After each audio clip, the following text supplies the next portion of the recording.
The chill of the grand ballroom's marble floor seeped through her simple shoes, a cold reminder of a world she no longer belonged to. Just 6 months ago she was Amelia Vance, mistress of a sprawling estate. Tonight she was Amelia Rosewood, a nobody serving champagne at an event hosted by her ex-husband's new fiancé.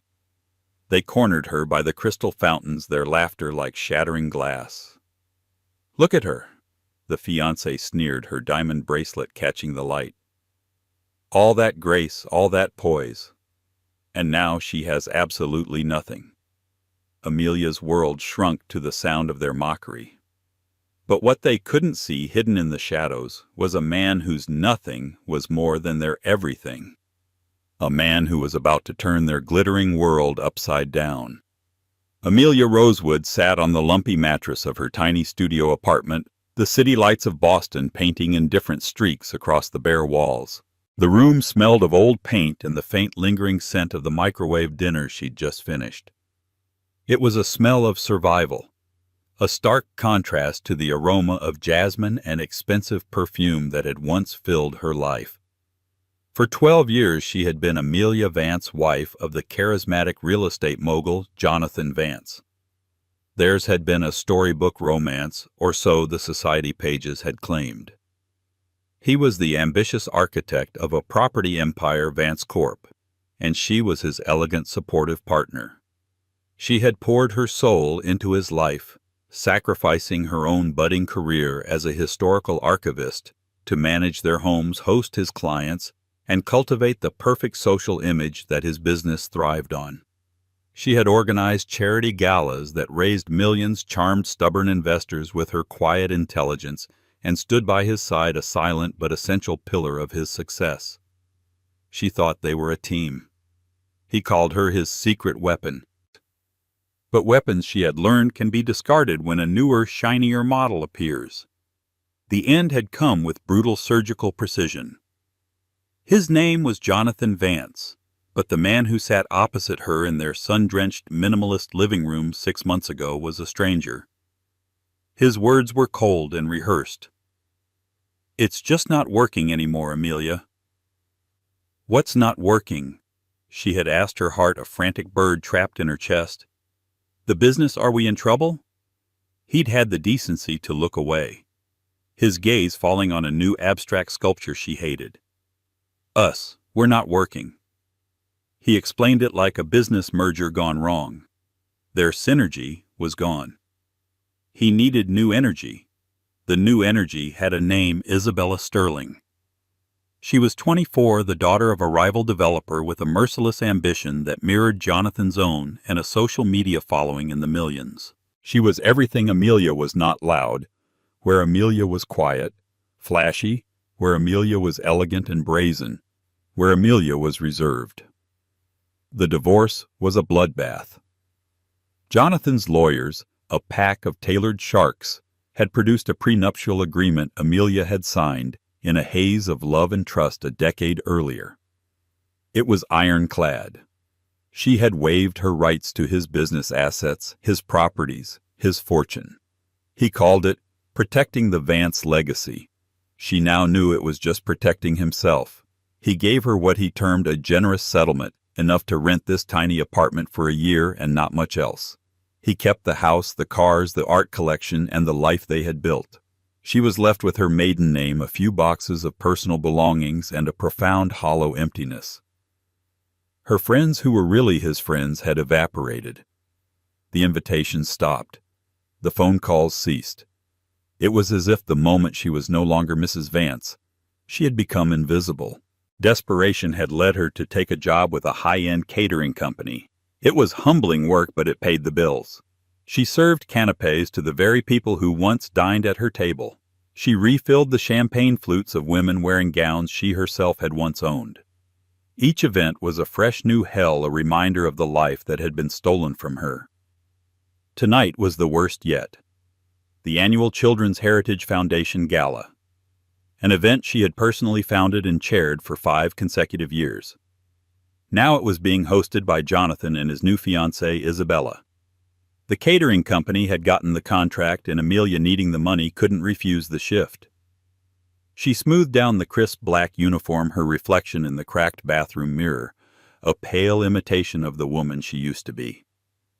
The simple gold locket around her neck, a gift from her late grandmother, felt like the only authentic thing she had left. It held a tiny faded picture of her parents. It was her anchor. As she stepped out into the chilly September evening, heading towards the glittering lights of the grand atrium, where her past and present were set to collide, she took a deep breath. She wasn't Amelia Vance anymore. She was Amelia Rosewood. And tonight she just had to survive. The grand atrium was a cathedral of wealth.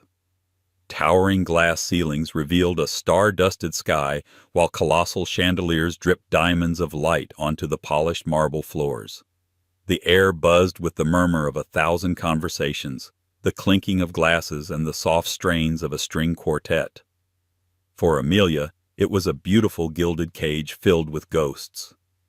She moved through the crowd with practiced ease, her tray of champagne flutes held steady. She kept her eyes down her face, a neutral mask. A flash of recognition here, a quickly averted gaze there. She saw Mrs. Albright, who had once wept on her shoulder over a family tragedy. Now she pretended not to see Amelia at all. She saw Marcus Thorne, a man whose fledgling business Jonathan had invested in at Amelia's urging. He was now laughing heartily with Jonathan clapping him on the back.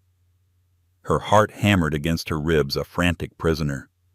Every corner held a memory, every face a judgment. This was the stage she had commanded, and now she was merely part of the scenery.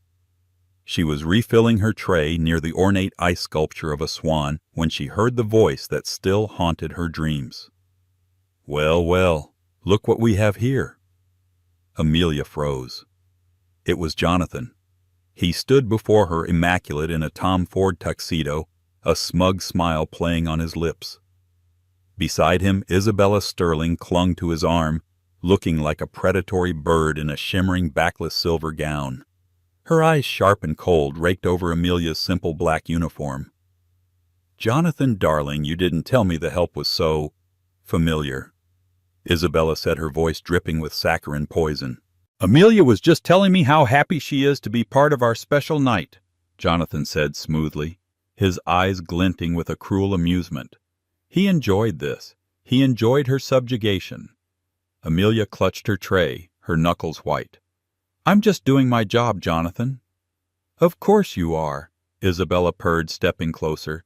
She took a flute from Amelia's tray, her long manicured fingers brushing against Amelia's. "It must be so hard, to go from hosting the party to serving it. Tell me, what does a night like this pay?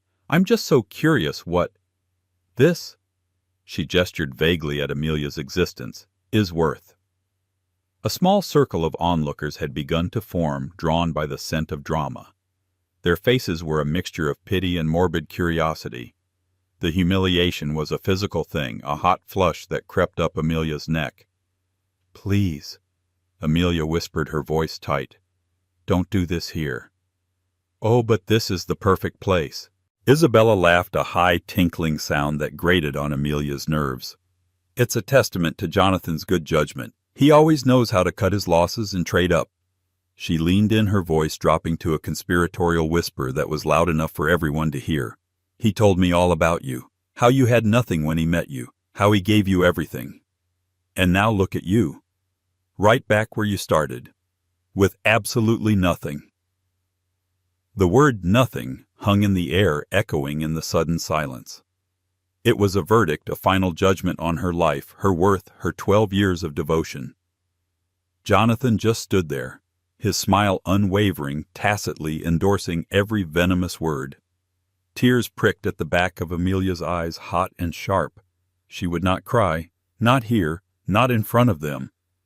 With a strength she didn't know she possessed, she looked directly into Isabella's cold eyes. "Some people's idea of everything is very different from mine," she said, her voice quiet but clear. She turned to walk away, her composure a fragile shield. In her haste, her hand trembled, and a single champagne flute slipped from the tray. It hit the marble floor with a sickening crash, shattering into 1,000 glittering shards. A collective gasp went through the small crowd. For Amelia, the sound was the perfect metaphor for her life. Shattered. Publicly. Irreparably. "Clumsy, too," Isabella sneered. "You see Jonathan utterly replaceable." Amelia didn't look back. She pushed through the gawking onlookers and fled, her cheeks burning, the sound of their laughter chasing her through the grand hall like a pack of wolves.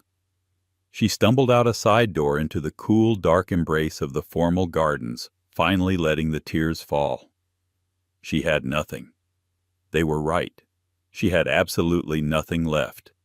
Damian Sterling despised these events. He saw them not as celebrations of philanthropy, but as peacock displays of ego and status. He attended only out of a reluctant sense of familial duty. His younger half-sister Isabella thrived in this glittering swamp, but Damian found it suffocating. He stood in a shadowed alcove partially concealed by a large potted palm nursing a glass of scotch. From this vantage point he had an unobstructed view of the main floor. He watched the preening and posturing with a detached, analytical gaze. At 42, Damian was the antithesis of the world he moved in. As the sole owner and CEO of Sterling Enterprises, a global technology and investment firm, he was wealthier and more powerful than anyone in this room, yet he carried himself with a quiet, unassuming air that most mistook for aloofness. He wore a simple, impeccably tailored dark suit, no flashy watch, no ostentatious jewelry. His power wasn't something he needed to display. It was an intrinsic part of him, as natural as the steady, thoughtful look in his gray eyes. He had been watching his sister Isabella and her new prize, Jonathan Vance. Damian had done his due diligence on Vance. The man was a shark leveraged to the hilt, all gloss and no substance. His company, Vance Corp., was a house of cards, a fact Damian knew because Sterling Enterprises was in the final silent stages of a hostile takeover of one of Vance's primary lenders. Within a month, Damian would effectively own Jonathan Vance. The thought gave him no pleasure, merely a grim sense of inevitability. Business was business. His gaze shifted as he saw them approach a caterer. He recognized the woman instantly, though he had never met her. Amelia Vance, or Rosewood now. He'd seen her picture in society columns for years, always poised and elegant by her husband's side. He had heard the whispers about the brutal divorce. To see her here in a server's uniform was jarring. He watched the entire horrifying exchange unfold. He saw Isabella's venom, Jonathan's smug cruelty, and the crowd's pathetic voyeuristic fascination. But most of all, he saw Amelia. He saw the flicker of pain in her eyes, quickly masked by a formidable wall of dignity. He heard her quiet, powerful retort, "Some people's idea of everything is very different from mine." In that moment, she was the most impressive person in the entire ballroom. She didn't scream or cry or cause a scene. She absorbed the blow with a grace that was more potent than any shouted insult. When the glass shattered, he saw it not as a moment of clumsiness, but as the physical manifestation of her breaking point. He felt a surge of cold fury directed squarely at his sister and her loathsome fiancé. He had long been aware of Isabella's shallow and often cruel nature, but this was a new low. To publicly humiliate a woman who had already lost so much was beyond despicable. As Amelia fled into the gardens, Damian set his scotch down on a nearby table with a decisive click. He moved from the shadows, his expression unreadable. He had no intention of playing the white knight. That wasn't his style. But he also could not let this stand. He walked over to the scene of the crime. Jonathan and Isabella were preening, accepting sympathetic murmurs from their sycophantic friends about the dreadful staff. Damian's arrival cast an immediate chill over the group. "Damian," Isabella said, her smile faltering slightly, "I didn't know you were here." "Evidently," he said, his voice low and devoid of warmth. His gray eyes were like chips of granite as they settled on Jonathan Vance. "Vance." He acknowledged him with a curt nod. "Mr. Sterling," Jonathan said, extending a hand. "An honor." Damian ignored the hand. He looked at the shattered glass on the floor, then back at Isabella. "That was a disgusting display." Isabella's face tightened. "I have no idea what you're talking about. The help was clumsy and rude." No. Damien corrected, his voice cutting through the chatter. You were cruel, and you, Vance, were complicit. You allowed that woman, your former wife, to be savaged for your own amusement. It was pathetic. The color drained from Jonathan's face. To be called pathetic by Damien Sterling in front of this audience was a social death sentence. Without waiting for a reply, Damien turned and walked purposefully towards the doors leading to the garden. As he passed the spot where Amelia had stood, he noticed something small and metallic on the floor, nearly hidden in the shadow of a table leg. It must have fallen when the glass broke. He bent down and picked it up. It was a simple old-fashioned gold locket warm from her skin. It was clearly not an expensive piece, but it looked well-loved, its surface worn smooth by time and touch. He closed his fist around it. It felt like holding on to the last piece of a shipwreck. He knew with absolute certainty that he had to return it to her. Amelia found a secluded stone bench hidden behind a thicket of white roses, their scent heavy in the cool night air. The music from the gala was a faint, muffled throb a world away. She wrapped her arms around herself, the tears finally subsiding into shuddering breaths. The public humiliation was a raw wound, but beneath it was a deeper ache, the profound loneliness of her new reality. They were right. She had nothing. No home, no security, no husband, no friends. Just a lumpy mattress and a job that required her to serve her own ghosts. She reached for the locket at her throat, her fingers seeking its familiar, comforting shape. It was her one tangible link to a time when she was loved unconditionally. Her fingers met only the fabric of her uniform. Panic, cold and sharp, lanced through her. She frantically searched her collar, her pockets. It was gone. The locket. Her grandmother's locket. The one thing that was truly hers, the one thing Jonathan hadn't been able to take. A fresh wave of despair washed over her. It was too much. The universe was truly kicking her while she was down. I believe this might be yours. The voice was deep and calm, startling her. A tall figure emerged from the shadows of the garden path. He was dressed in a dark suit, his features sharp and intelligent in the moonlight. He wasn't smiling, but his eyes held a look of quiet consideration. She didn't recognize him at first. He held out his hand, and resting on his palm was her gold locket. Relief washed over her so intensely it made her dizzy. "Oh," she breathed, reaching for it. "Thank you. I thought it was lost forever." Her fingers brushed his as she took it, and an unexpected warmth traveled up her arm. "It fell inside by the table," he said simply. She looked up at him properly then, and a flicker of recognition sparked. She'd seen him in the business pages. Damien Sterling, the CEO of Sterling Enterprises. And with a jolt that went through her like an electric current, she realized he was Isabella Sterling's older half-brother. Her immediate instinct was to recoil. He was one of them. He was part of the family that had just gleefully torn her to shreds. You're Isabella's brother," she stated, her voice flat, the gratitude in her tone instantly replaced by suspicion. He didn't flinch. "I am," he confirmed. "And for what it's worth, what my sister and Mr. Vance did in there was contemptible. I wanted to apologize on my family's behalf, though I know that means very little." Amelia was taken aback. She had expected arrogance or perhaps pity. She had not expected a sincere, direct apology.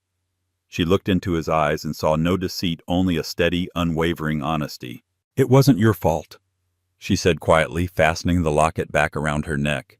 "Behavior like that is a reflection on everyone associated with it," he countered. "It's a reflection I don't care for." He gestured to the bench. "May I?" She hesitated for a second, then nodded. He sat at the other end of the bench, leaving a respectful distance between them. They sat in silence for a moment, the only sounds the distant music and the gentle rustle of leaves. It wasn't an awkward silence. It was surprisingly comfortable. "I saw you run this event 3 years ago," he said, breaking the quiet. "The auction for the pediatric wing." Amelia looked at him in surprise. "You were there." "I was. My company was one of the corporate sponsors. You were formidable. You convinced a room full of venture capitalists to bid against each other for a finger painting. I remember being incredibly impressed." A small, sad smile touched Amelia's lips. It felt like he was talking about a different person. "I was good at that," she admitted softly. "Connecting people to a cause. It's a rare talent," he said, "to see the value in things others overlook." He paused, his gaze thoughtful. "Vance is a fool. He didn't just lose a wife, he lost his greatest asset." His words hit her with unexpected force. For months she had been defined by her loss. Jonathan had framed it as him getting rid of a liability. To hear this powerful, serious man reframe it to call her the asset was like a crack of light in a very dark room. She finally looked at him, really looked at him, and saw a man who seemed as out of place in that glittering ballroom as she did. There was a depth and a stillness to him that she found herself drawn to. "Why are you out here, Mr. Sterling?" she asked, her voice genuine. "Please call me Damien," he said. "And I'm out here because I prefer reality to performance. There's more truth in this garden than in that entire ballroom." He turned his head to look at her, his gray eyes searching her face. "And I wanted to make sure you were all right." For the first time in a very long time, someone had asked if she was all right, and she actually believed they meant it. A single tear she hadn't managed to suppress slipped down her cheek. She quickly wiped it away. "I will be," she said, and for the first time she felt it might actually be true. Damien simply nodded. He didn't offer platitudes or empty reassurances. He offered her his quiet, respectful presence. And in the wreckage of her humiliating night, that unexpected kindness felt more valuable than all the diamonds and champagne in the world. He stayed with her until her shift was over, and when it was time for her to leave, he walked her not to a waiting limousine, but to the bus stop. The days that followed the gala unfolded with a dizzying, surreal speed. Amelia had expected to wake up the next morning feeling the familiar sting of shame. Instead, she woke up feeling intrigued. Damien Sterling had asked for her phone number before she'd gotten on the bus, a request so straightforward and devoid of pretense that she'd given it to him without a second thought. He texted her the next morning. Coffee. It was a simple invitation, but it felt monumental. She met him at a small, independent coffee shop, miles away from the glitzy downtown circles they both in different ways were trying to avoid. She wore jeans and a simple sweater. He wore a casual Henley shirt and looked more like a university professor than a billionaire tycoon. They talked for 3 hours. They didn't talk about Jonathan or Isabella or the gala. They talked about books, about history, her passion, and technology, his. She spoke of her dream of one day digitizing fragile historical archives for small museums. He listened with an intensity that made her feel seen and heard in a way she hadn't been in over a decade. He spoke of the ethical dilemmas of artificial intelligence and his belief that technology should serve humanity, not the other way around. He wasn't just a businessman, he was a thinker, a builder. One coffee turned into dinner the next night at a quiet Italian restaurant with checkered tablecloths. The night after that, he took her to the Museum of Fine Arts, which was closed to the public. They walked through the silent, echoing halls alone, and she found herself explaining the history of a 17th-century tapestry with a passion she thought had been extinguished. He watched her, his expression a mixture of fascination and something deeper, something she couldn't quite name. It was a whirlwind. Amelia felt as though she was being gently but inexorably swept up in a current she couldn't control. With Damien, she wasn't the ex-wife, the victim, the disgraced socialite. She was Amelia Rosewood, intelligent, witty, and passionate. He was unwrapping the layers of grief and humiliation that had encased her for months and reminding her of the woman who lay beneath. On the 4th day, he invited her to his home. It wasn't the cold, minimalist mansion she had expected. It was a historic brownstone on Beacon Hill, filled with floor-to-ceiling bookshelves, comfortable worn leather chairs, and the scent of old paper and wood smoke. It was a home, not a showroom. It was there, sitting by a crackling fire with glasses of wine, that the conversation finally turned to the inevitable. "I need to be completely transparent with you, Amelia," he said, his tone serious.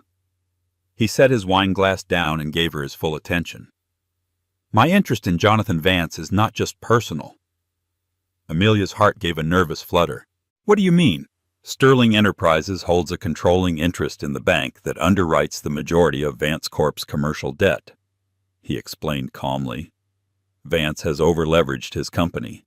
His last few projects have been financial disasters masked by clever accounting. In short, he's on the verge of collapse. My board has authorized a complete acquisition of the debt, which in effect means we will be taking control of his company." Amelia stared at him, trying to process the information. "You're taking over Jonathan's company." "It's not personal, it's business," he stated. "But the timing, now that I've met you, has made it complicated. I wanted you to hear it from me." She saw it then, the power he wielded so quietly. He wasn't just going to witness Jonathan's downfall. He was going to be the architect of it. A small, shameful part of her felt a thrill of vindication, but it was quickly overshadowed by the implications. "And Isabella?" she asked softly. "She knows nothing about this," Damien said. "Her relationship with Vance is, I suspect, as transactional as his business dealings. She is attracted to the power she thinks he has." He then looked at her, his gray eyes piercing. "There is another reason I am telling you this. When this happens, and it will happen within the next week, it will be explosive. Vance will not go quietly. My sister will be volatile. It will be a storm, Amelia. A very public one." He reached across the space between them and took her hand. His was warm and strong. "I don't want you to be caught in that storm by surprise." He continued, his voice dropping slightly. "I want you to be standing next to me. With me." Amelia's breath caught in her throat. This was moving so fast. A week ago she was serving champagne and being laughed at for having nothing. Now this incredible man was essentially offering her everything. But it wasn't the money or the power that moved her. It was the "with me." The partnership. The idea of standing beside someone, not behind them. "Damien, it's only been a few days," she whispered, her mind reeling. "I know what I see, Amelia," he said, his gaze unwavering. "I see a woman of immense strength, grace, and intelligence who has been treated appallingly. I see a partner. I see my future. The velocity doesn't frighten me because the direction is clear." He paused, his thumb gently stroking the back of her hand. "Marry me, Amelia."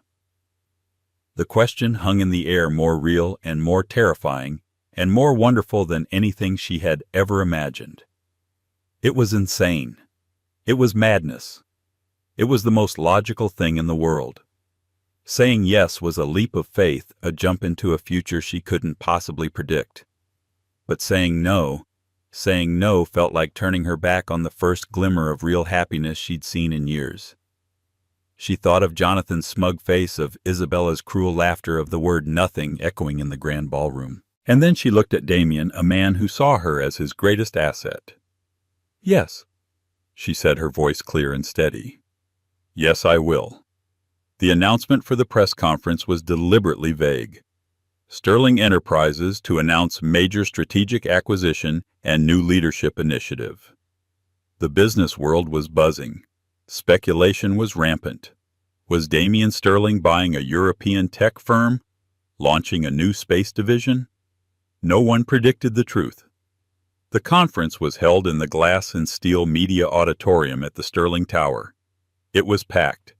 Reporters from every major financial news outlet were present, cameras flashing, a low hum of anticipation filling the room.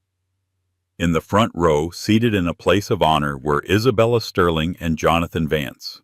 Isabella was beaming, having convinced herself and Jonathan that this new leadership initiative was Damien's way of finally bringing her and her brilliant fiancé into the Sterling fold. She wore a vibrant red dress, a triumphant splash of color in a sea of corporate gray.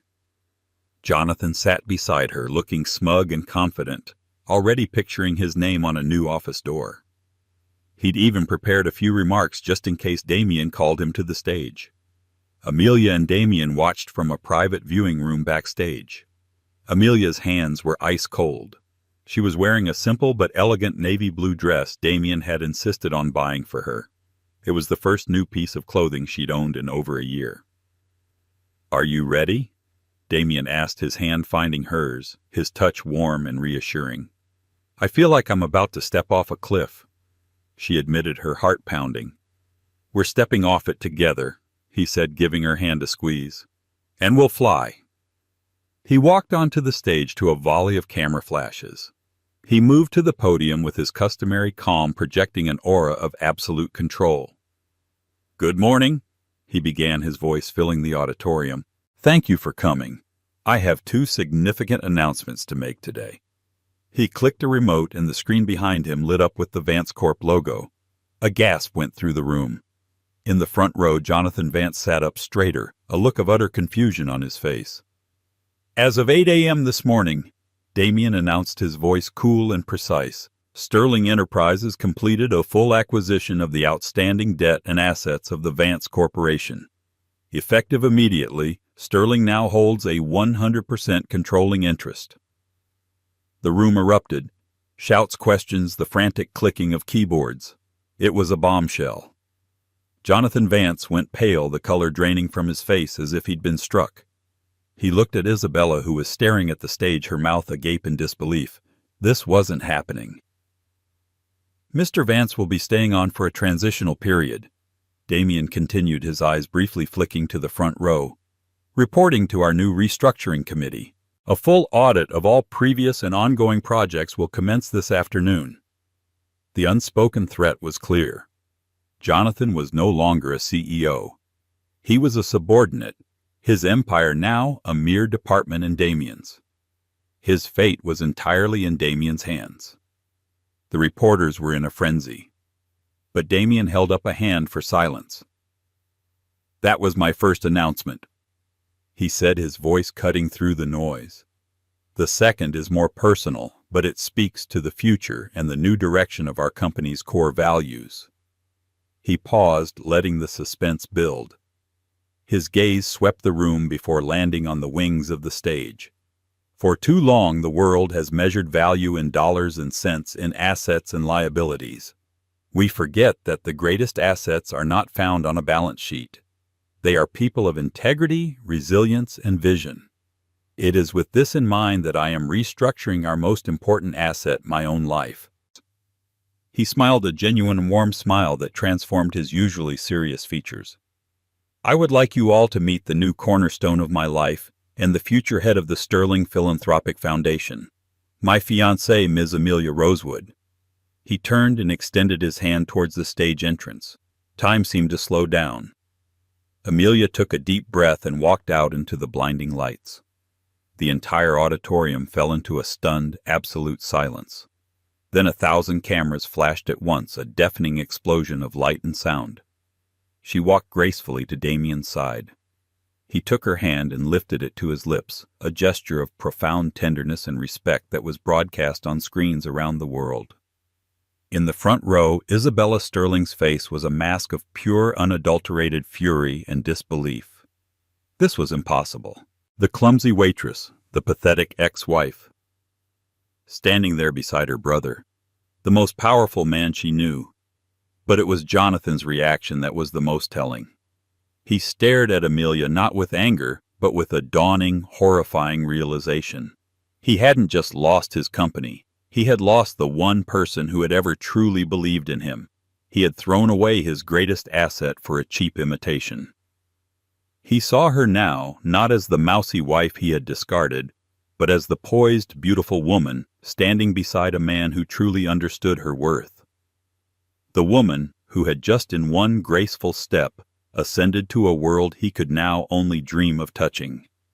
He had laughed at her for having nothing. And in that moment, in the glare of 1,000 flashing lights, Jonathan Vance finally understood that it was he who was truly empty. The aftermath of the press conference was a seismic event. The story was everywhere. Billionaire Sterling announces hostile takeover and surprise engagement to rival's ex-wife. The narrative was irresistible, a tale of love, revenge, and a corporate coup all rolled into one. The image of Damien kissing Amelia's hand was on the front page of every newspaper and the top of every newsfeed. Jonathan and Isabella became the subjects of intense public ridicule. Their cruelty at the gala, which had been witnessed by dozens, was now recounted in gossipy detail in every society column. They were no longer the power couple. They were a cautionary tale, the villains in a real-life Cinderella story. The day after the announcement, Jonathan, stripped of all authority and dignity, tried to confront Amelia. He waited for her outside Damien's brownstone, his face haggard, his usual arrogance replaced by a desperate, pleading look. "Amelia, we need to talk," he said, stepping in front of her as she went to get into a waiting car. "There's nothing to talk about, Jonathan," she said, her voice calm and steady. She felt no anger, only a distant pity. "You can't do this," he begged, his voice cracking. "This is all a game to him, a way to get at me. He's using you. I know you, Amelia. This isn't you. We had 12 years. That meant something." She looked at him, then, truly seeing the man before her for the first time without the filter of love or loyalty. She saw a weak man, a man who only valued things when they were gone. "You're right, Jonathan. It did mean something," she said, her voice soft but firm. "It meant I gave you the best years of my life, my support, my loyalty. And in return, you and your fiancé laughed at me while I served you drinks. Damien isn't using me. He's valuing me. It's a concept you've never understood." She got into the car without a backward glance, leaving him standing alone on the sidewalk, a king with no kingdom.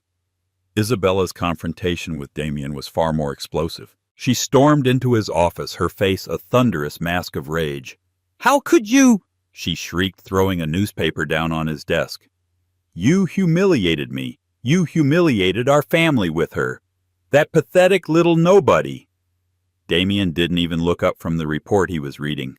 "I suggest you lower your voice, Isabella. This is a place of business. This is about you destroying my life." Finally, he looked up, his gray eyes as cold as a winter storm. "Your life? You mean your association with a fraudulent businessman who was on the brink of insolvency. I did you a favor. As for Amelia, you will speak of her with respect. She has more character in her little finger than you and Vance have in your entire bodies. She is going to be my wife. She is going to be a part of this family. And if you have a problem with that, then you can consider your access to the Sterling Family Trust under severe review." The threat hit its mark. Isabella's rage sputtered out, replaced by a terrified understanding of her own precarious position. She had hitched her wagon to Jonathan's falling star, and now her brother was threatening to cut her lifeline. She left his office not with a bang, but with a whimper. In the weeks that followed, Amelia's new life began to take shape. Damien was true to his word. He put her in charge of the Sterling Philanthropic Foundation, an organization with a multi-billion-dollar endowment. Her first project was the one she had spoken of in the coffee shop, a large-scale initiative to fund the digitization of historical archives for underfunded museums and libraries across the country. Her passion became her profession. She was no longer just a partner. She was a powerhouse in her own right, lauded for her vision and intelligence. She and Damien were married not in a lavish society wedding, but in a quiet, private ceremony at the Boston Public Library, surrounded by the books and history they both loved. Their vows were not about wealth or status, but about partnership, respect, and building a life of shared purpose. One evening months later, Amelia was looking out the window of their brownstone, watching the snow fall gently on the quiet street. Damien came up behind her and wrapped his arms around her waist, resting his chin on her shoulder. "What are you thinking about?" he asked softly. "I was thinking about the gala," she admitted. "About Isabella's words. You have absolutely nothing." "And?" he prompted. She turned in his arms to face him, a gentle smile on her lips. "She was wrong. I had everything that mattered. I just hadn't realized it yet. I had my strength. I had my dignity. And I had the capacity to love again. That wasn't nothing. That was the foundation for everything. He kissed her a long, slow kiss, filled with the quiet comfort of a love that was real and true. She had once served champagne in a world of illusion, but now she was living a life of profound substance. Her journey hadn't been about going from rags to riches. It had been about discovering that her true wealth was never something that could be taken from her in the first place. 1 year later, the Grand Atrium was once again filled to capacity for the annual Children's Heritage Foundation Gala. The chandeliers still dripped light, the marble still gleamed, and the air still buzzed with the conversations of Boston's elite. But everything was different. The gaudy, ostentatious decorations of the previous year were gone. In their place were elegant arrangements of wildflowers and tasteful, understated lighting. On a large screen, instead of a looping video of the hosts, a quiet, powerful documentary played, showcasing the children and historians who had benefited from the Foundation's new initiatives. The entire atmosphere had shifted from a spectacle of wealth to a celebration of purpose. At the center of it all was Amelia Rosewood Sterling. She moved through the room not as a server or a ghost, but as the chairwoman of the Foundation and the evening's host. She wore a deep emerald gown that shimmered with every step, but her true radiance came from the quiet confidence that now settled on her as comfortably as a second skin. People didn't just greet her. They sought her out, eager to speak with her about the Foundation's work, to praise her vision to be seen with a woman who had become one of the city's most respected philanthropic leaders. Damien was never far from her side, his pride in her a palpable presence. He watched her engage with a senator, debate the merits of a new educational program with a university president, and crouch down to speak with a young girl who was a recipient of one of their scholarships. He saw her not as a trophy he had won, but as a partner who challenged and inspired him. "She's transformed it," a woman whispered to her friend, gesturing around the room. "Last year this event felt so garish. This year it feels important." "It's because Amelia actually cares," her friend replied. "She's the real deal. Did you hear what happened to Vance and Isabella Sterling?" The first woman leaned in closer, hungry for the gossip. "I heard he lost everything." "Worse," the friend said with a grim satisfaction. "He has to work." The Sterling audit uncovered years of financial mismanagement. He wasn't just bought out, he was disgraced. He tried to start a small consulting firm, but no one would touch him. His name is poison. I heard he's living in a cramped apartment out in the suburbs, drowning in legal fees. And the sister, Isabella. Oh, that was a spectacular flameout. After Damien publicly backed Amelia, Isabella's social stock plummeted. She tried to rebrand herself as a lifestyle influencer, but her comments section was flooded with people calling her out for what she did to Amelia. Damien froze her trust fund for 6 months to encourage a period of reflection. Last I heard, she moved to Los Angeles to try and become an actress, but she's mostly just posting bitter screeds on social media to a dwindling audience. Their gossip was cut short as Amelia stepped onto the stage, a warm smile on her face. A hush fell over the crowd. "Good evening." Amelia began, her voice clear and resonant. "A year ago I stood in this very room feeling utterly lost. Some of you here tonight witnessed what was for me a moment of profound despair." A wave of uncomfortable recognition rippled through the audience. It was a bold, unexpected opening. "I'm not telling you this to elicit sympathy." She continued, her gaze sweeping across the room. "I'm telling you this because it was in that moment of perceived nothingness that I began to understand what everything truly is. True value isn't in what you own or who you know. It's not in the price of your gown or the size of your home. It's in your resilience. It's in the dignity you refuse to surrender. And most importantly, it's in what you choose to build when all the old structures have been torn down." She spoke about the Foundation's work, about preserving the stories of the past to empower the children of the future. She spoke with a passion that was captivating. This wasn't a speech written by a PR team. This was a creed she was living. "We are all the curators of our own lives." She concluded, her eyes finding Damien's in the crowd. We choose what to preserve, what to value, and what legacy to leave behind. Tonight, thanks to your generosity, we are choosing to build a legacy of hope. Thank you." The room erupted in a thunderous standing ovation. It wasn't just polite applause. It was a genuine, heartfelt acknowledgement of her journey and her triumph.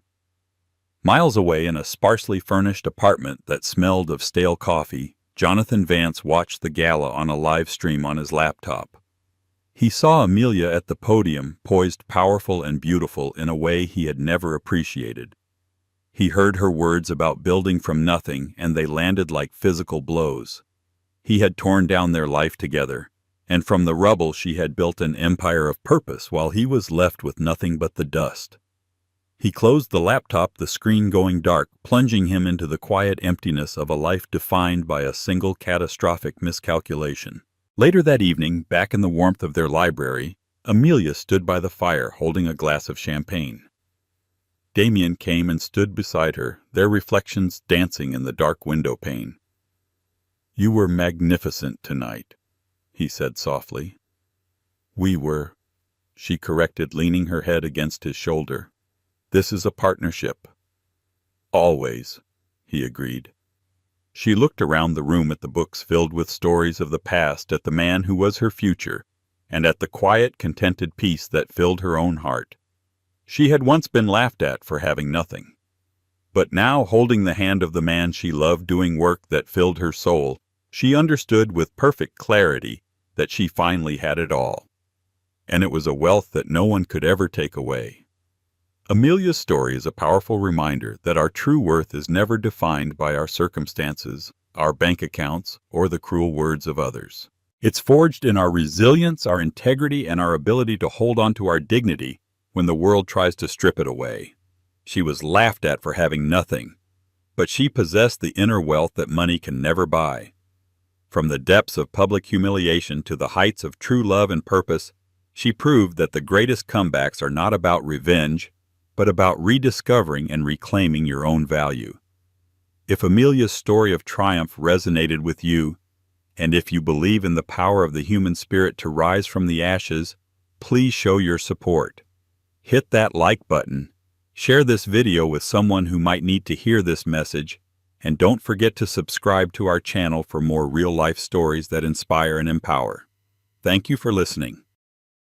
The flashbulbs were a symphony of adoration, and Bentley Ashford was its conductor. Each blinding pop was a note of validation, a testament to his arrival.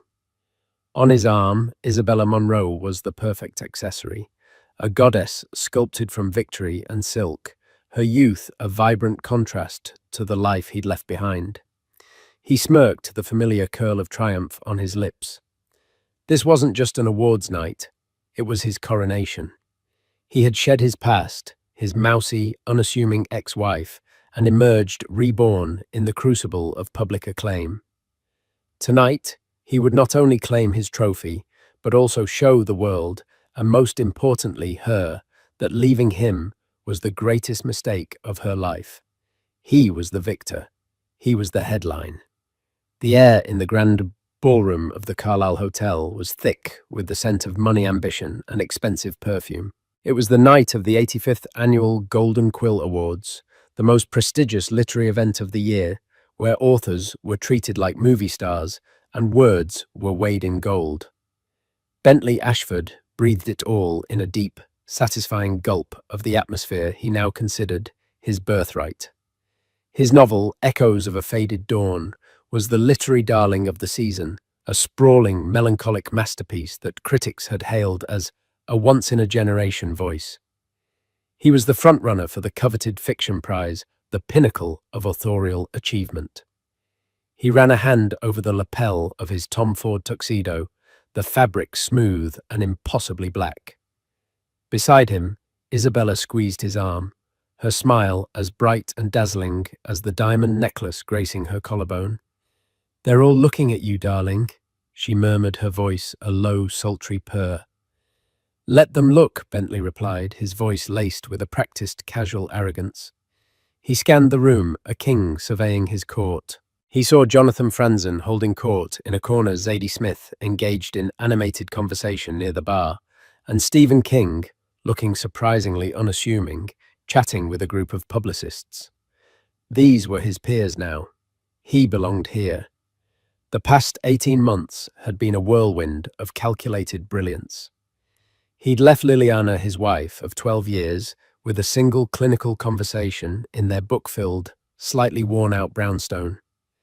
The reason he'd given her was a cliché wrapped in intellectualism. We've diverged, Elle. Our creative and personal energies are no longer aligned. The truth, of course, was Isabella. He'd met her at a university guest lecture. She was a graduate student, 24 years old, with wide, adoring eyes and an insatiable appetite for the life he could offer. She saw him not as Bentley, the man who struggled with deadlines and left his socks on the floor, but as Bentley Ashford, the literary genius. She was a reflection of the man he wanted to be, and he'd chosen the reflection over the reality. Liliana had taken it with a quiet, devastating stillness that had unnerved him more than any screaming match would have. She had simply packed her bags, her face pale and her eyes hollow, and disappeared from his life. Their divorce was swift and quiet, handled by lawyers. He'd heard through a mutual acquaintance that she had moved out of New York, somewhere upstate, to find herself, or some other such nonsense. He pictured her in a small, sad cottage, surrounded by cats, growing bitter and irrelevant. The thought gave him a small, dark thrill of satisfaction. He had been the sun in their shared universe, and without him, she was surely just a cold, forgotten rock. "There's Charles Kensington from the New York Times," Isabella whispered, nudging him slightly. "He gave you that rave review. You should go say hello." "In a moment," Bentley said, his eyes still scanning. He was a shark, and this room was his ocean. Every handshake, every nod, every shared laugh was a strategic move. He was building his brand, cementing his legacy. The award tonight would be the final immutable stone in the foundation of his new life. He and Isabella began their slow, deliberate procession through the room. Hands were shaken, backs were slapped, compliments were exchanged like currency. Bentley was charming, witty, and self-deprecating, in just the right measure, a performance he had honed to perfection. Isabella was his silent, beautiful echo, smiling graciously, her presence a constant, glittering reminder of his virility and success. "Bentley, my boy," a booming voice called out. It was Arthur Mason, his former father-in-law, and ironically, the head of the Mason publishing house, which had not published Echoes of a Faded Dawn. Arthur was a man built like a bulldog, with a gruff exterior that hid a shrewd business mind. "Arthur," Bentley said, his smile tightening almost imperceptibly. "Good to see you." Arthur's eyes flickered to Isabella, a quick, dismissive glance before settling back on Bentley. "Quite a night for you. I read the book. Powerful stuff." "Thank you, Arthur. That means a lot." "Yes, well," Arthur grunted, taking a sip of his scotch. "It had a familiar rhythm to it, a certain cadence. Reminded me of some of Liliana's early prose, back when she used to write." Bentley felt a flash of ice in his veins. He forced a laugh. "Liliana. Oh, she was a wonderful editor, a great first reader, but she never had the patience for the long haul. She was a sprinter, not a marathon runner." It was a line he'd used before. It neatly packaged Liliana's abandoned creative ambitions into a tidy, dismissible box. Arthur just grunted again, his gaze unreadable. "Well, enjoy your night, Bentley. You've certainly worked hard to get here." The words were polite, but the tone felt like sandpaper. Arthur turned and walked away, leaving Bentley feeling strangely exposed. "What was that about?" Isabella asked, a slight frown marring her perfect brow. "He seemed odd." "He's old school," Bentley said, waving a dismissive hand. "Still bitter I didn't sign with his house. And he's Liliana's father. Familial loyalty and all that." He quickly steered her toward the bar, eager to wash the taste of the encounter away with champagne. The lights in the ballroom began to dim, signaling that the ceremony was about to begin. Guests began to move towards their assigned tables. Bentley and Isabella were seated at a prime spot right near the stage, sharing a table with his agent, his publicist, and the editor-in-chief of a major magazine. The buzz in the room was electric, a collective hum of anticipation. Bentley felt his heart begin to beat a little faster. This was it, the culmination of everything. He reached under the table and squeezed Isabella's knee. She looked at him, her eyes shining. "You're going to win," she mouthed. He knew she was right. He leaned back in his chair, a picture of confidence, and allowed himself a moment of pure, unadulterated triumph. He had it all: the woman, the fame, the masterpiece. He was untouchable. He thought for a fleeting second of Liliana in her sad little cottage. He hoped with a savage sort of pity that she was watching the live stream, that she was witnessing his ascent. He hoped it was destroying her. It was then that a subtle shift occurred in the room's atmosphere. A quiet murmur started near the grand entrance, a ripple that spread outwards table by table. Conversations faltered, heads turned. The focused energy of the room suddenly found a new, singular focal point. Bentley followed the collective gaze, annoyed at the interruption. What could possibly be more important than the start of the ceremony? And then he saw her. The doors were being held open by two staff members, and framed in the doorway was a woman. No, not just a woman. She was a vision. She wore a gown of midnight blue silk that seemed to drink the light falling from her shoulders in a cascade of liquid elegance. A constellation of sapphires and diamonds glittered at her throat. Her hair, which he remembered as a simple shoulder-length brown, was now a rich, dark auburn swept up in an intricate style that showcased the elegant line of her neck. But it was her face that made the air leave Bentley's lungs. The features were the same, but they were rearranged, sharpened by a confidence so profound it was almost a physical force. The hesitant uncertainty he had known was gone, replaced by a cool, placid serenity. Her smile was small, subtle, but it held a universe of secrets. It was Liliana. His Liliana. But it was not. It was a complete stranger, wearing his ex-wife's face. The room was filled with a stunned, reverent silence, punctuated by the frantic, sudden explosion of flashbulbs from the paparazzi who had scrambled back to the entrance. They had missed her on the red carpet, a cardinal sin they were now desperately trying to rectify. Bentley sat frozen, his champagne glass halfway to his lips. He felt Isabella stiffen beside him. Who is that?" she whispered, her voice tight with a mixture of awe and dawning apprehension. Bentley couldn't answer. His throat was a desert. His world, so perfectly constructed, so solid and certain just moments before, had developed a hairline crack. And then he saw the man whose hand she was holding. He was tall, dressed in a bespoke suit that was the epitome of understated power. His face was sharp, intelligent, with piercing grey eyes, and a stillness that commanded attention more than any boisterous display ever could. Bentley recognized him instantly, not from literary circles, but from the covers of Forbes and the Wall Street Journal. It was Damien Blackwood, the Damien Blackwood, the reclusive, mysterious tech billionaire, the man who had revolutionized data encryption, who owned half of Silicon Valley, and whose net worth was a figure with so many zeros it seemed fictional. A man who never attended public events. Ever.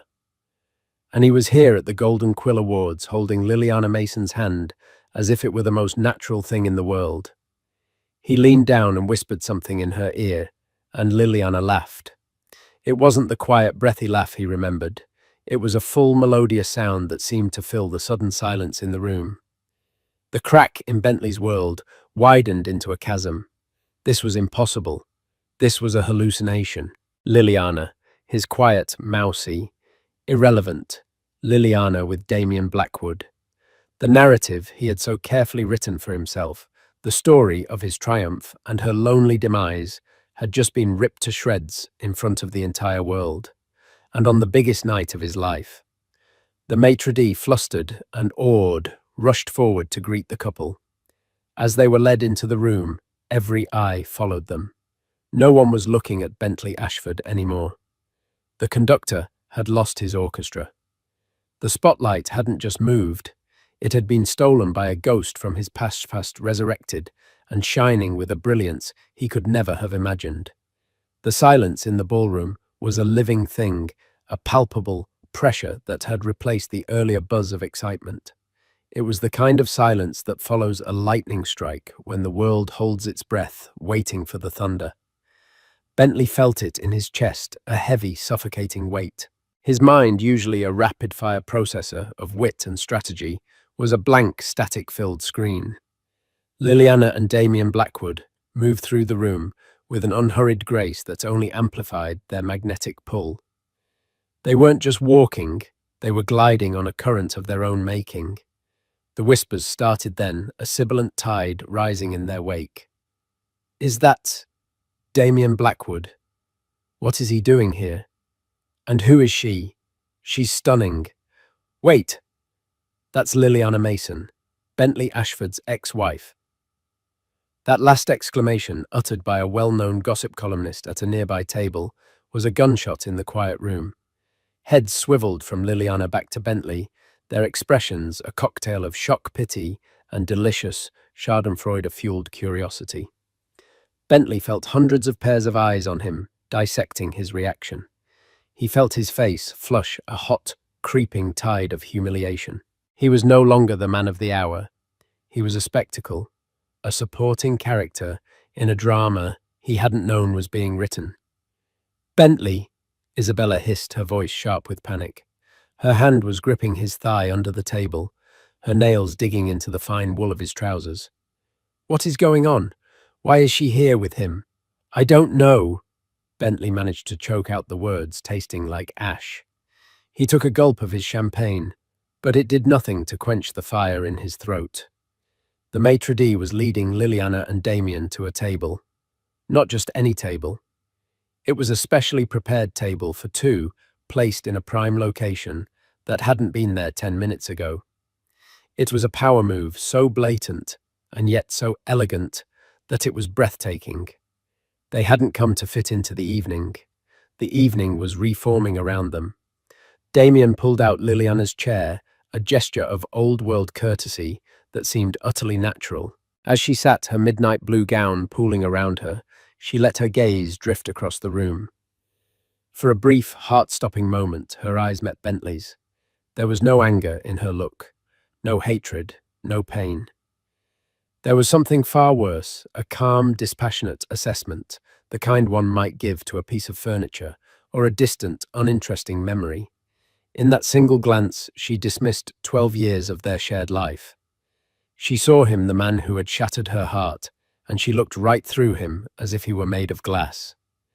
Then she turned her attention to Damien, a warm, genuine smile gracing her lips, and Bentley Ashford ceased to exist for her.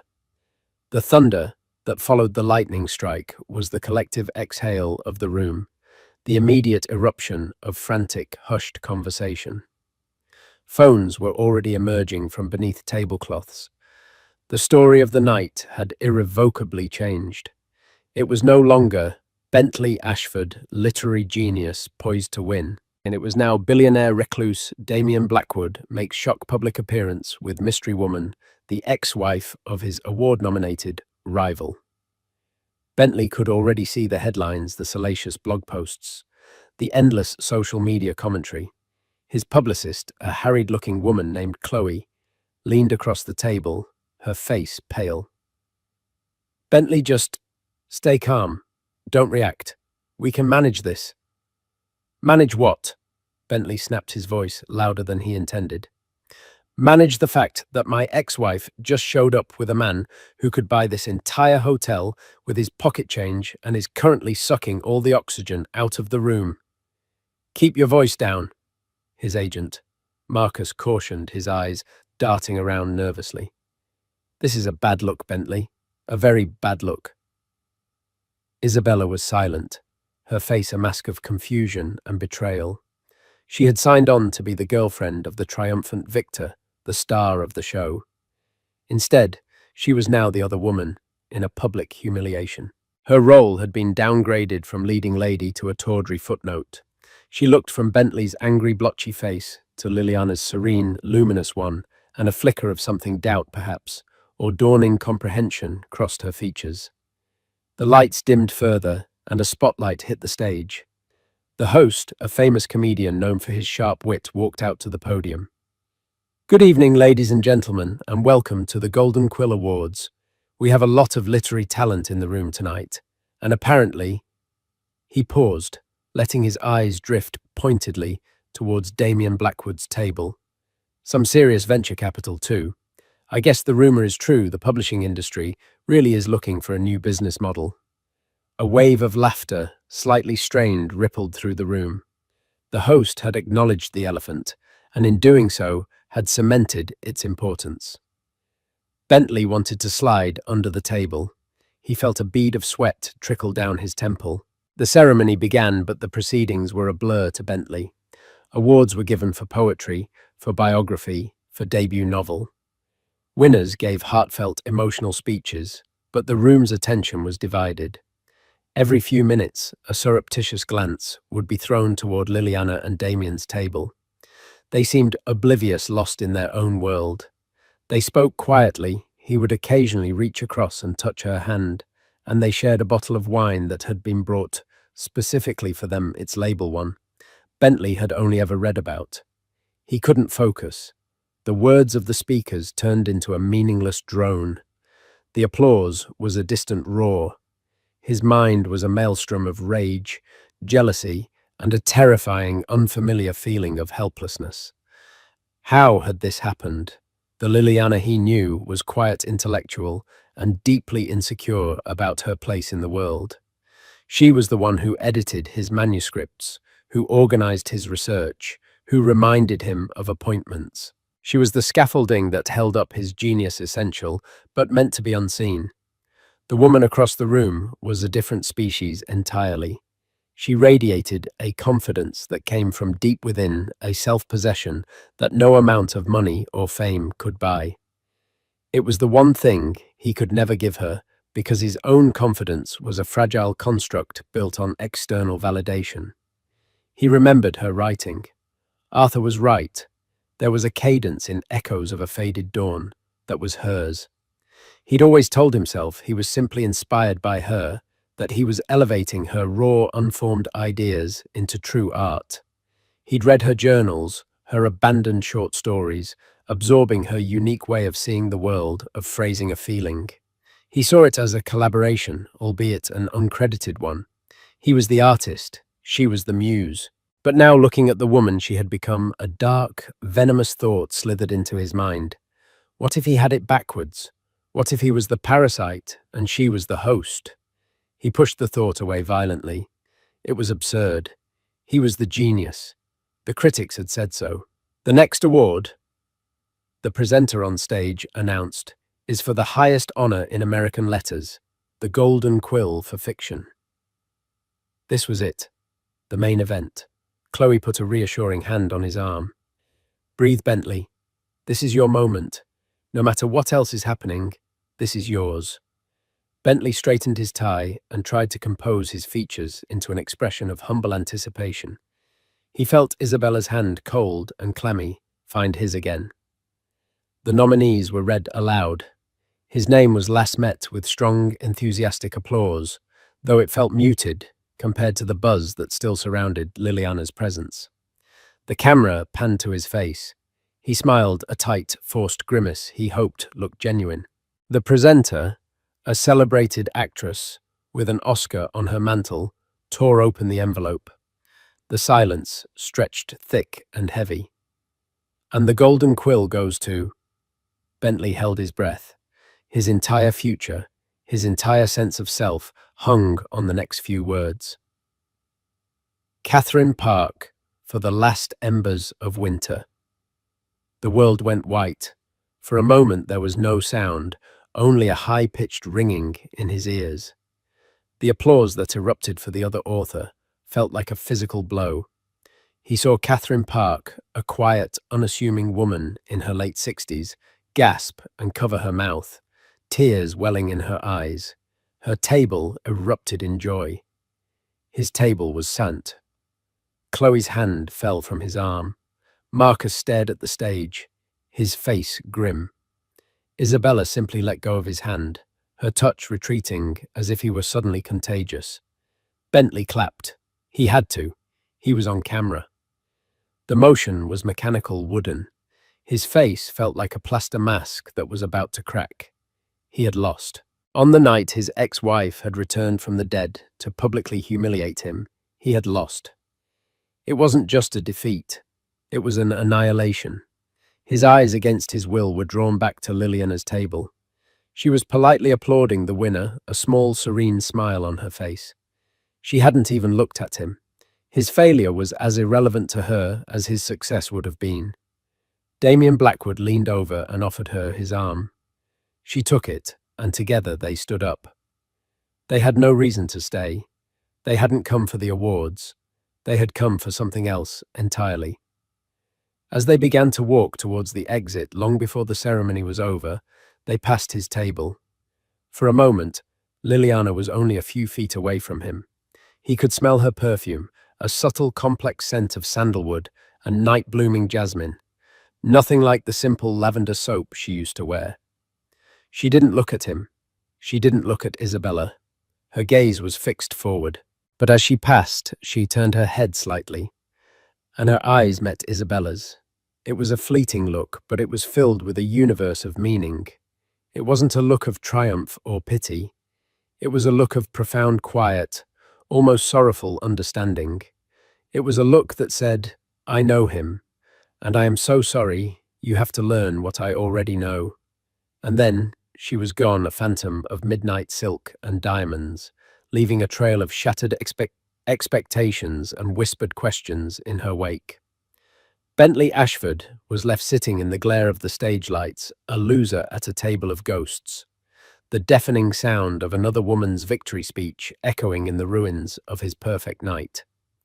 The remainder of the awards ceremony was a slow, agonizing torture.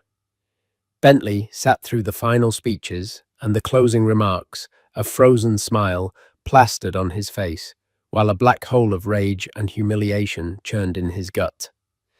The air at his table was thick with unspoken condolences and the stench of failure. His agent Marcus avoided his eyes, furiously typing on his phone, likely already in damage control mode. Chloe, his publicist, kept offering him water with a funereal solemnity. Isabella was a statue of ice beside him. She had withdrawn completely, her vibrant energy extinguished. The diamond necklace that had looked so triumphant earlier now seemed like a glittering noose around her neck. She had hitched her wagon to a falling star, and the reality of her predicament was dawning on her in real time, in a ballroom filled with the most influential people in their world.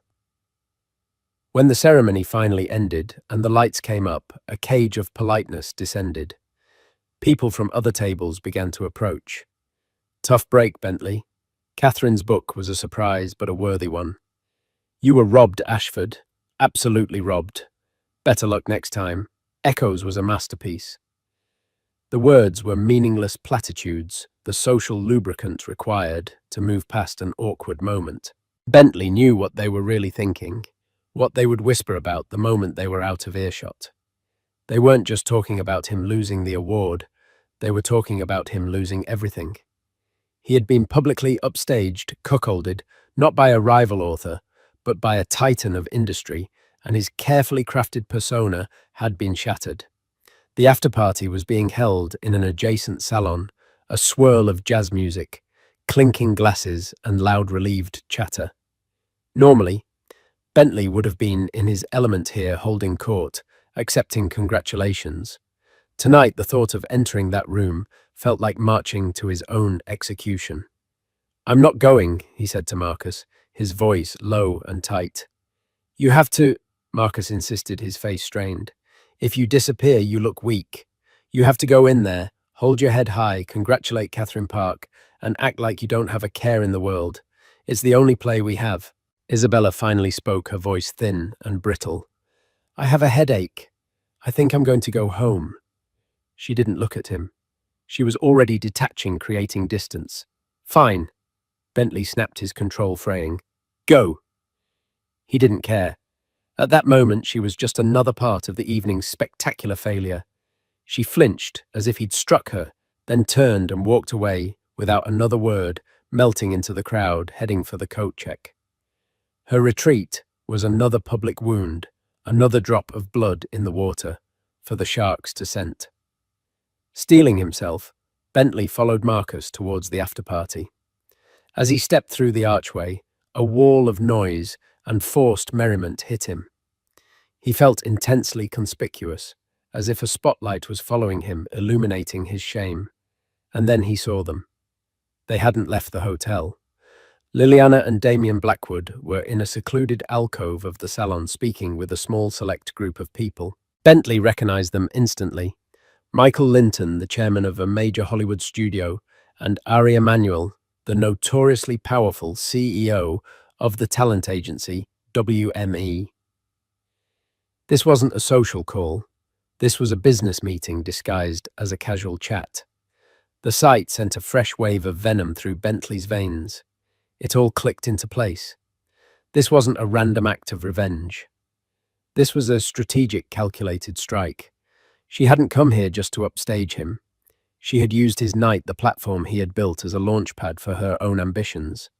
She was leveraging the attention, the buzz, the sheer shock of her appearance with Damien Blackwood to make deals with the most powerful men in entertainment. He couldn't stand it.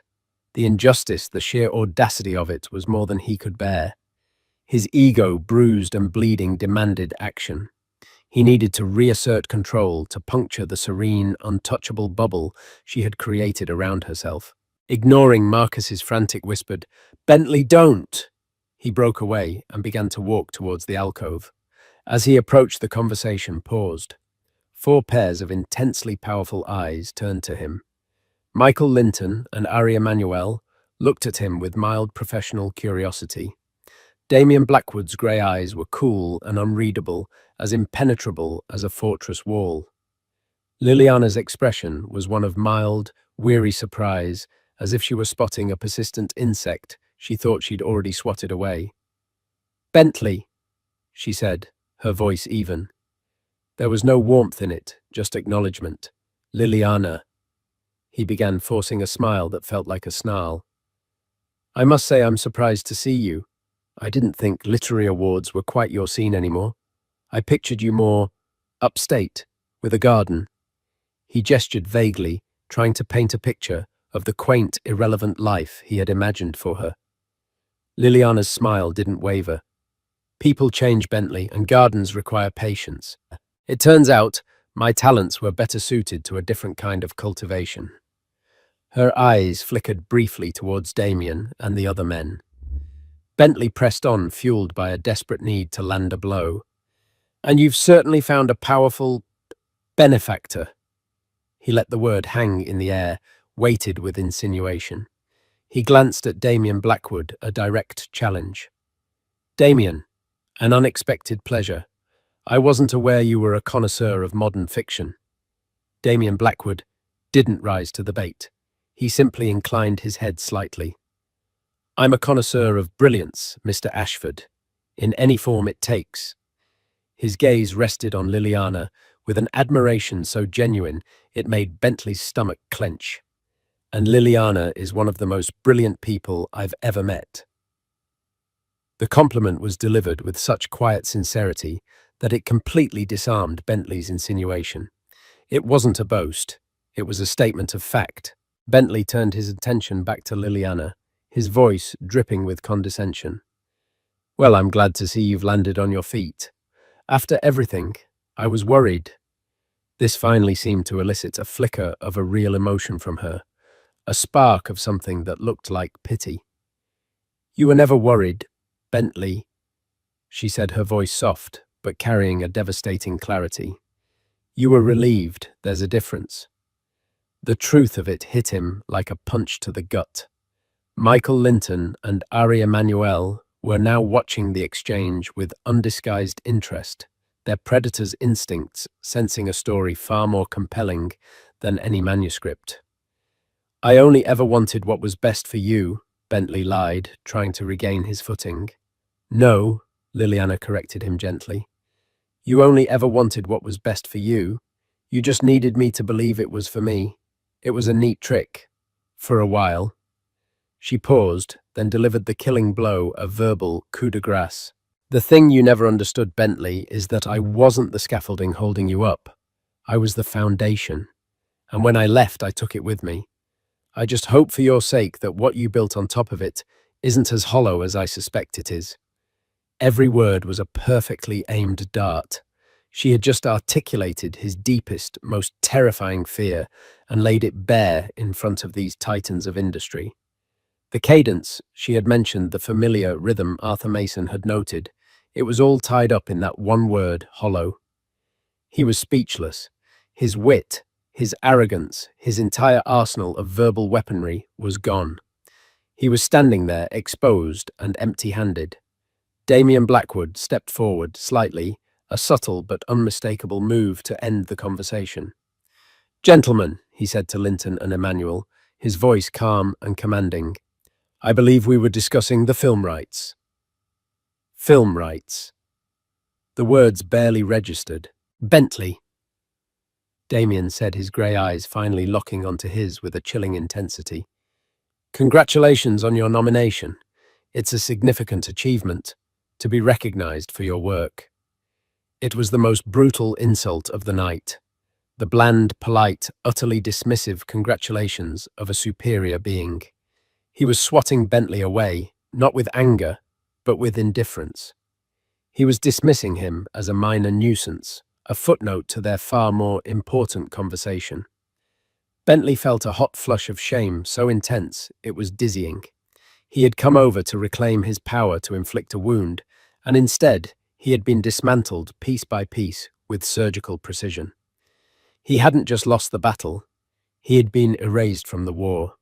He mumbled something incoherent, a pathetic excuse for a retreat, and turned. As he walked away, he heard Ari Emanuel's distinct, gravelly voice pick up the conversation as if he'd never been there. "So about the protagonist," Ari said. "The story of a woman finding her voice after being silenced. It's powerful. We see a major star in the role. The narrative arc is incredible." Bentley froze. They weren't talking about his book. They were talking about hers, about her life, about the story he had tried so hard to erase. His humiliation was now complete. He was not only the villain in her story, he was a footnote in the lucrative deal being made about it. He stumbled through the crowd blind to the faces deaf to the music and fled the party, escaping into the cold, indifferent New York night. The next morning, Bentley awoke to the aggressive grey light of a New York hangover. His head throbbed in time with the city's distant sirens. The tuxedo from the night before was crumpled in a heap on the floor of his sterile minimalist apartment, an apartment he'd chosen specifically because it was the aesthetic opposite of the warm, cluttered brownstone he had shared with Liliana. Isabella was gone. There was no note, just an empty space on the pillow beside him, and the faint, lingering scent of her perfume, a ghost of his failed triumph. He stumbled to the kitchen and fumbled with the espresso machine, his hands shaking. He needed caffeine, but what he really craved was validation. He needed to see his name in print, to see the narrative of the night spun in his favor. Perhaps some critics would argue he was robbed. Perhaps the focus would be on his literary merits, not the red carpet drama. With a trembling finger, he tapped open the browser on his phone. The New York Times, the arts section. The headline was a punch to the face. Blackwood's surprise appearance at Golden Quills fuels Hollywood speculation. Liliana Mason, ex-wife of nominee Ashford at center of mystery deal. His name was there, but only as a subordinate clause, a piece of identifying information for the real star of the story, Liliana. The article barely mentioned his book or his loss. Instead, It was a breathless piece about Damien Blackwood's unprecedented appearance, accompanied by a stunning photo of him and Liliana. They looked regal powerful, a modern-day power couple. There was a smaller, unflattering, candid shot of Bentley, caught mid-sentence as he confronted them, his face tight with anger. He looked petty and small. He clicked on another link, a popular culture blog. The headline was even more brutal. Awkward night for author Bentley Ashford as ex-wife steals show with billionaire beau, then he loses top prize. The article was a gleeful blow-by-blow account of his public humiliation. It quoted anonymous sources from the party who described his meltdown and Isabella's hasty exit. It was filled with speculation about Liliana and Damien, painting her as a mysterious phoenix rising from the ashes. He threw his phone across the room. It clattered against the wall and slid to the floor, the screen dark. He was trapped. The narrative was out of his control. He had spent his entire career mastering words, bending them to his will, to create fictions that the world adored. Now, the unassailable truth of reality reported in a million pixels and gallons of ink was crushing him. He paced the apartment like a caged animal, the silence pressing in on him. This was Liliana's doing. It had to be. This was her revenge, meticulously planned and ruthlessly executed. The quiet, mousy woman he thought he knew had been hiding a Machiavellian strategist. But a deeper, more unsettling thought gnawed at him. Liliana's words from the night before echoed in his mind. I was the foundation, and when I left, I took it with me. Hollow. The word clung to him. Driven by a masochistic impulse, he walked into his pristine office. The walls were lined with bookshelves, but they were mostly for show. The real work happened on his sleek iMac.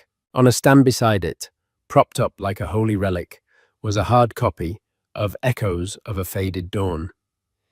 He picked it up. The cover, with his name in bold embossed letters, felt alien in his hands. He opened it to a random page. It was a passage that critics had universally praised for its raw emotional insight into the protagonist's grief. The silence in the house was not an absence of sound, but a presence. It had weight.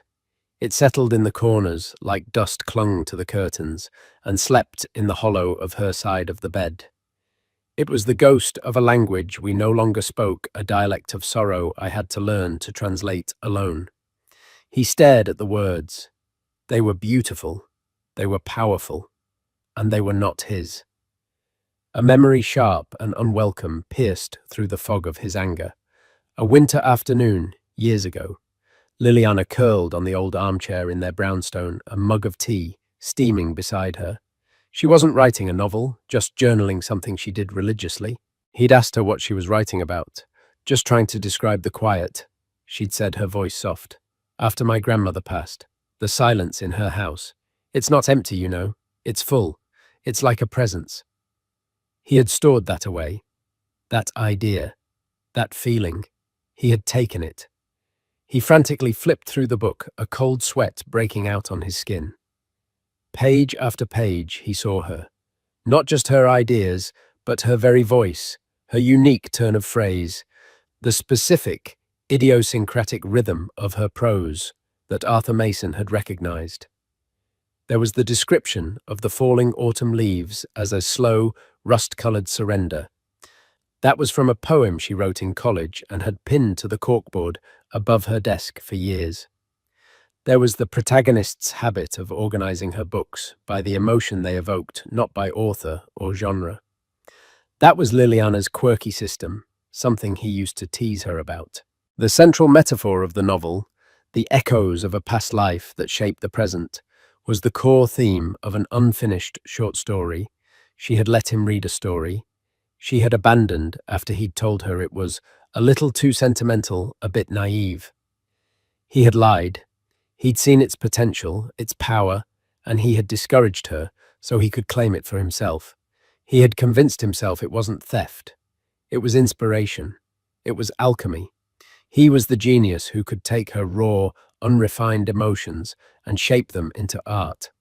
He was the sculptor, and she was the clay. But looking at it now, stripped of his self-delusion, he saw the truth. He was a plagiarist, not of another published author, but of a private life. He had stolen the soul of his own wife and sold it to the world as his own. The book wasn't a masterpiece. It was a meticulously crafted forgery, hollow. The truth was a physical sickness. He stumbled to the bathroom and wrenched his body, trying to expel the poison of his own deceit. When he was done, he gripped the sink, staring at his reflection in the mirror.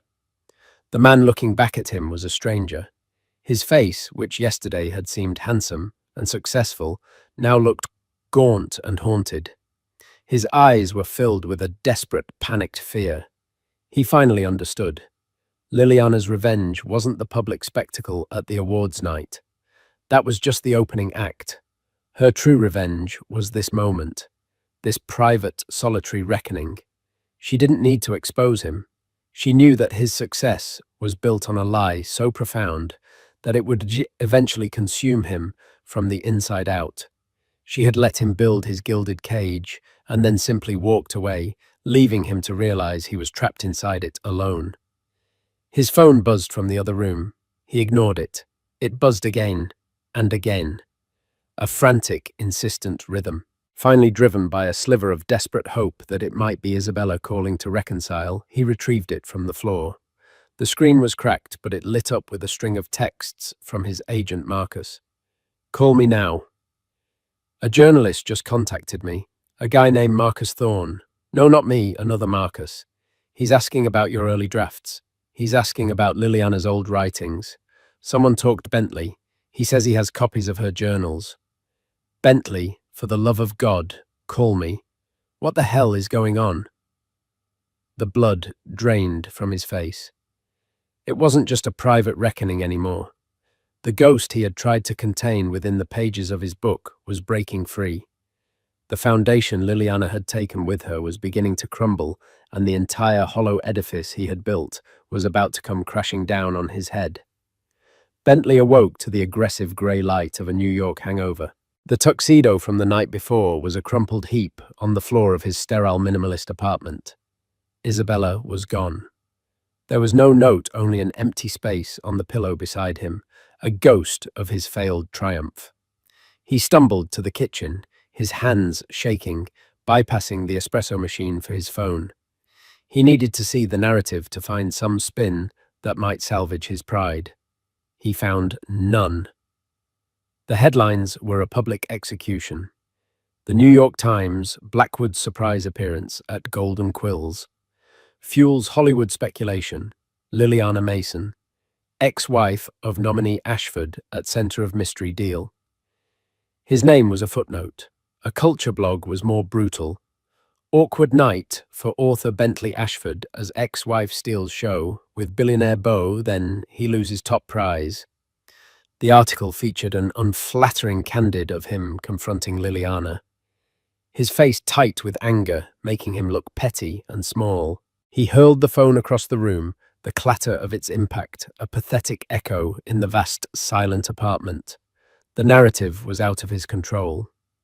He paced the room like a caged animal, Liliana's words from the party ringing in his ears. I was the foundation, and when I left, I took it with me. Hollow. The word clung to him. Drawn by a masochistic impulse, he walked into his office. There on its stand like a holy relic was a copy of Echoes of a Faded Dawn. He picked it up, the cover with his name in bold letters, feeling alien in his hands. He opened it to a random page, a passage praised by critics for its raw emotional insight. The silence in the house was not an absence of sound, but a presence. It had weight. It settled in the corners like dust. A dialect of sorrow I had to learn to translate alone. He stared at the words. They were beautiful, and they were not his. A memory pierced through his anger, sharp and unwelcome. Liliana, years ago, curled in an armchair, telling him about the quiet in her grandmother's house after she passed. It's not empty, she had said. It's full. It's like a presence. He had taken it. He had taken her grief and called it his genius. Frantically, he flipped through the book, a cold sweat on his skin. Page after page, he saw her phrasing, her metaphors, her soul. The protagonist's habit of organizing books by the emotion they evoked. That was Liliana's quirky system. The central theme of Echoes was from an unfinished story he'd told her was naive, so he could mine it for himself. He had convinced himself it was alchemy, that he was the artist elevating her raw material. But stripped of his self-delusion, he saw the truth. He was a plagiarist, not of a book, but of a life. The masterpiece wasn't his creation. It was a forgery of his wife's soul, hollow. The truth was a physical sickness. He stumbled to the bathroom and wrenched his body, trying to expel the poison of his own deceit. He gripped the sink, staring at his reflection. The man looking back was a stranger, his face gaunt and haunted. He finally understood Liliana's true revenge. It wasn't the public spectacle. It was this private, solitary reckoning. She had let him build his gilded cage and then simply walked away, leaving him to realize he was trapped inside it alone. His phone buzzed from the other room, a frantic, insistent rhythm. He retrieved it from the floor. The screen was cracked, but lit up with texts from his agent, Marcus. "Call me now. A journalist just contacted me. Marcus Thorne. He's asking about your early drafts. He's asking about Liliana's old writings. He says he has copies of her journals. Someone talked Bentley. Bentley, for the love of God, call me." The blood drained from his face.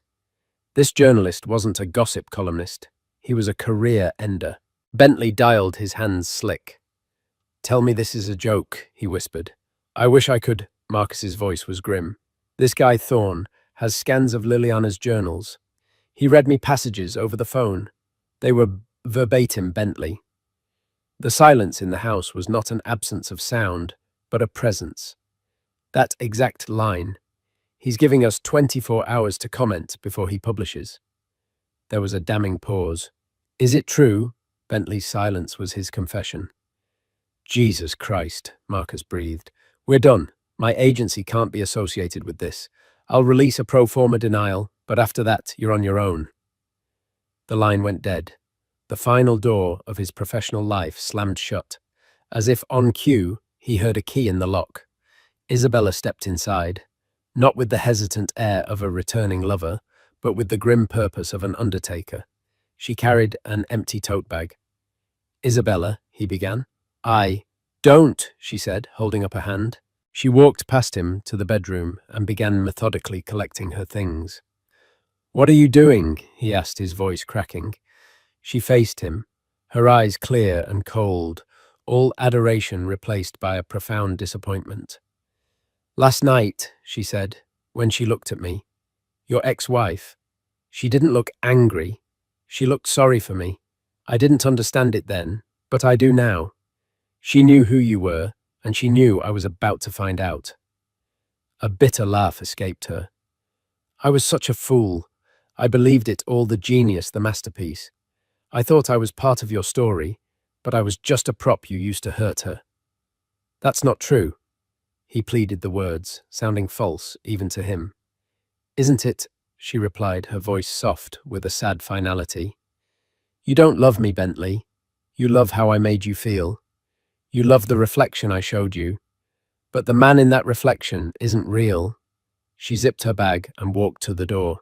"Is the book a misunderstanding, Bentley?" she asked, her voice laced with a final chilling question. "Or is it just the one lie you finally got caught telling?" She didn't wait for an answer. She walked out, closing the door gently behind her. The soft click echoed the one from his phone call. He was utterly alone now, stripped of his award, his reputation, his agent, and his lover. He was just a hollow man in an empty apartment, waiting for the world to learn the truth. The story broke, not with a bang, but with the devastating precision of a surgeon's scalpel. Marcus Thorne's article in The Atlantic, titled "The Echo in the Room," laid Bentley's literary theft bare. It wasn't an accusation, it was an autopsy. Side-by-side comparisons of Liliana's private journals and Bentley's published prose were irrefutable. The piece was impeccably researched, quoting old friends who remembered Liliana's unique voice, and even her father Arthur Mason, who simply stated, "My daughter is, and always has been, a brilliant woman. I'm glad the world is finally getting a glimpse of it." The professional fallout was immediate and absolute. Sterling and Ross halted all printing of Echoes of a Faded Dawn. The Golden Quill Committee officially rescinded his nomination, and his name became toxic overnight. Bentley retreated into a self-imposed darkness in his apartment, a ghost in the life he'd built, haunted by the constant, silent pulse of notifications on his phone, each one another nail in his career's coffin. In stark contrast, Liliana Mason's star ascended. She remained elegantly silent on the scandal itself, a move that amplified her dignity. Her power move came a week later with the announcement of a major media deal. At its heart was her own memoir, its title, A Quiet, Brilliant Reclamation, A Different Kind of Dawn. She gave a single, poised television interview. She spoke with profound intelligence about the journey of finding one's own truth and the silencing of creative voices, but never once uttered Bentley's name. He was simply a chapter I have closed. Bentley watched from his darkened living room, finally understanding. Her power didn't come from Damian Blackwood or public revenge. It came from the unshakable confidence of someone who had survived a fire and knew with absolute certainty who she was. Months bled into a bleak winter. Bentley's finances collapsed under the weight of his disgrace. He was forced to sell the apartment, his art, and his designer furniture, the props for a life that was no longer his. He moved into a small, anonymous room, a nobody in a city that had once worshipped him. One afternoon, he saw her book displayed in a shop window. The cover was a simple, powerful photograph of Liliana, her gaze direct and strong. It was a #1 bestseller. With the last of his cash, he bought a copy and sat on a park bench, reading the final chapter. Her words were not for him, but they struck him with the force of a final judgment. "Some have called my story one of revenge," she wrote. "It is not. Revenge is a conversation with the past. I am only interested in a conversation with the future. Justice is not about punishing those who wronged you. It is about building a life so full and true that their chapter becomes an insignificant footnote. The greatest power is not to destroy, but to create." Bentley closed the book. A cold, single tear traced a path through his unshaven cheek. It was a tear of pure annihilation. She hadn't just defeated him, she had transcended him entirely.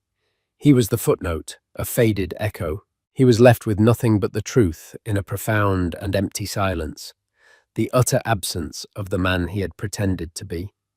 And so the curtain falls on Bentley Ashford, a man who flew too close to a sun he did not create. His story serves as a chilling reminder that success built on deceit is a house of cards destined to collapse under the weight of truth. It wasn't the public spectacle or the loss of a trophy that destroyed him. It was the quiet, undeniable power of a voice he tried to silence. Liliana Mason didn't seek revenge in the traditional sense. Her victory was far more profound. She reclaimed her narrative, her art, and her life, proving that the most powerful spotlight is the one that shines from within. What did you think of Liliana's ultimate triumph? Was it poetic justice or something more? Let us know your thoughts in the comments below. If you were captivated by this story of betrayal and rebirth, don't forget to hit that like button, share this video with someone who loves a story of true karma, and be sure to subscribe for more real-life dramas that are stranger and more compelling than fiction. Thank you for listening.